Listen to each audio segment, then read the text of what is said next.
Consider this set of instructions that a teacher might display at the start of their lesson. In this lesson, I expect you to make a minimum of 3 mistakes. If you get halfway through and haven't made any mistakes, you need to ask me to make the work more challenging for you. At the end of the lesson, we will spend 5 minutes reflecting on what we learned from our mistakes and deciding whether the lesson was sufficiently challenging. This is a mistake quota. It's a technique we can use to help minimise the fear of mistakes that students might have. We're giving students license to make mistakes, and we're encouraging them to see the connection between being challenged and getting things wrong.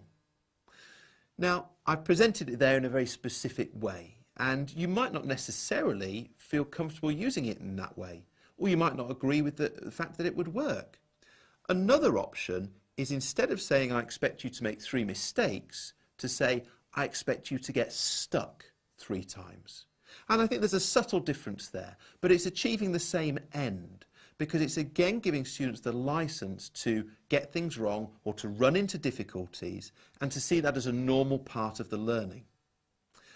If you do use this technique, something else you might like to do is spend a little bit of time in advance helping students to understand the difference between careless mistakes and good mistakes. A careless mistake is one where we're not paying attention, and actually we knew what we needed to do, we just weren't focused. A good mistake is something we learn from, something where we've had a go, we've tried, we've pushed ourselves, but we haven't got it right. So we can then look at what happened and try and learn from it as a result. So you can use mistake quotas as a way to change how students perceive mistakes and to draw that connection between being challenged and getting stuck, or being challenged and making mistakes. You might like to use mistake quotas as I've described them, but you also might like to have a play around with the idea and think about what's going to work for you in terms of giving students that license to make mistakes and feel okay about it. Giving them license to see that mistakes are a normal and natural part of any learning process. Golden nugget.